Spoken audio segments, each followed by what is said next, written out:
Olá pessoal, bem-vindos a mais uma aula aqui do nosso curso de desenvolvimento de um sistema de orçamentos e ordens de serviço, dando continuidade à elaboração da nossa página de cadastro de orçamentos, da nossa tela de cadastro de orçamentos, a tela mais importante do nosso sistema.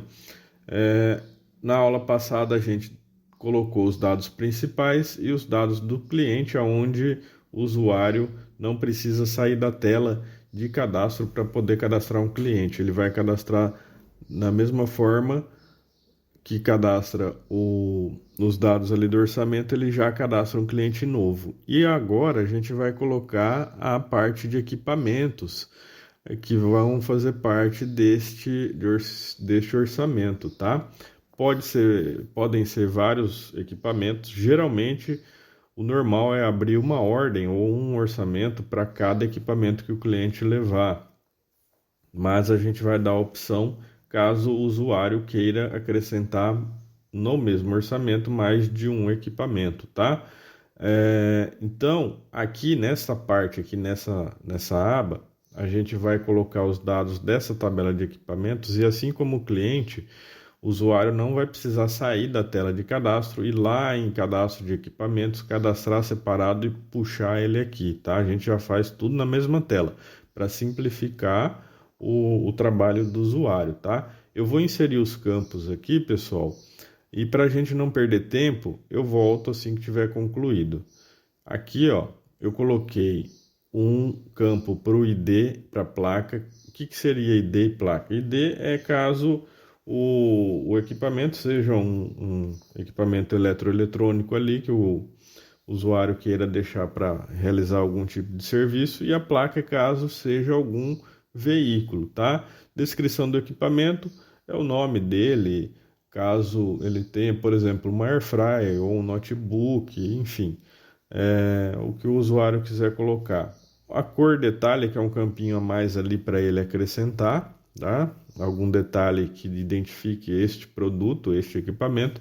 O ano, modelo, às vezes pode querer colocar o modelo do equipamento ou até mesmo o ano de um veículo. E aqui, ó, número de série, caso o equipamento tenha um número de série ou a quilometragem, tá?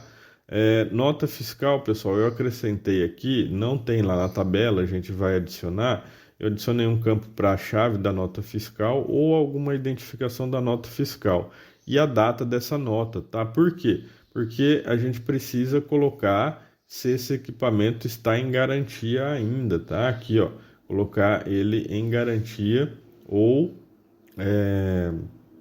apenas para conserto sem que a garantia seja acionada, tá? Então, nesse caso, a gente precisa deixar algum campo para isso daí. E aqui na opção em garantia, se for uma coisa mais simples, a gente pode deixar o sim ou o não, tá? Então, está em garantia sim, está em garantia não. Mas o interessante aqui, pessoal, é a gente manter um detalhamento nesse campinho mais elaborado, tá? Ele pode estar dentro do prazo de garantia, tá? Ou pode estar fora do prazo de garantia. Então, já cerrou a garantia deste produto, caso seja uma oficina autorizada, tá? Então, no prazo, fora do prazo e aqui perda da garantia, que é aquele caso que o usuário abriu o equipamento ou executou alguma operação ilegal que resultou na perda da garantia, tá? E para poder caber, a gente tem que fazer uma modificação aqui. A gente pode diminuir ali a descrição do equipamento, reduzir o campo, puxar aqui o cor detalhe, jogar o ano modelo lá para cima e assim a gente ganha um pouquinho mais de espaço. Então, enquanto eu vou fazendo esse alinhamento aqui, pessoal, só quero deixar claro para vocês o seguinte: aqui a gente está trabalhando também com a opção caso seja uma oficina. Eu já mencionei isso na aula passada, eu vou repetir, tá? O ideal seria um sistema próprio para a oficina. Aqui é muito generalizado, tá? Eu quero só passar uma ideia para vocês de como seria. Então, a gente precisa acrescentar algumas opções para que esse sistema também possa funcionar para uma oficina pequena ali, uma oficina mais simples, aonde o usuário queira controlar os veículos. Ou também pode-se pensar na ideia de manutenção de veículos elétricos, como motos elétricas, aquelas scooters elétricas, e a ficha do equipamento aqui tenha que ter alguns detalhes como se fosse veículos, tá? Então é importante a gente dar essa opção para o usuário, tá?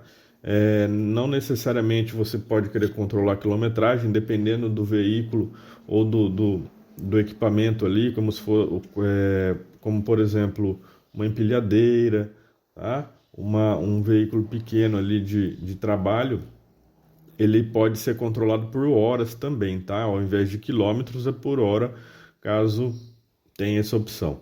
Então é só para ilustrar aqui como que poderia fazer uma opção mais simples, tá? Mais para frente a gente estuda um curso destinado só à oficina, tá? E aqui, pessoal, eu coloquei o adicionar na lista, por quê? Porque a gente vai trabalhar com vários equipamentos numa única ordem, numa única OS ali, tá? Então a gente dá a opção para o usuário de adicionar na grid embaixo e também de excluir apertando o botão delete. Eu vou colocar os campos aqui na nossa tabela. Para quem está baixando o código-fonte, basta clicar no primeiro link da descrição que eu mostro para vocês como é que faz para baixar o código-fonte deste sistema. Até o momento aqui, o andamento dessa aula, a gente já tem o código-fonte disponível lá para vocês, tá?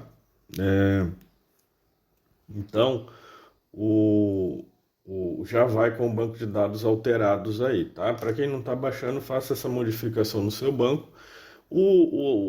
A descrição da nota fiscal, ela tem 44 caracteres na chave. Então, se o usuário quiser digitar a chave da nota fiscal, são 44 caracteres, mas a gente vai colocar 50 caso o usuário queira colocar outro tipo de identificação ali no campinho de nota fiscal. Eu vou colocar aqui a data também e a questão da garantia, tá?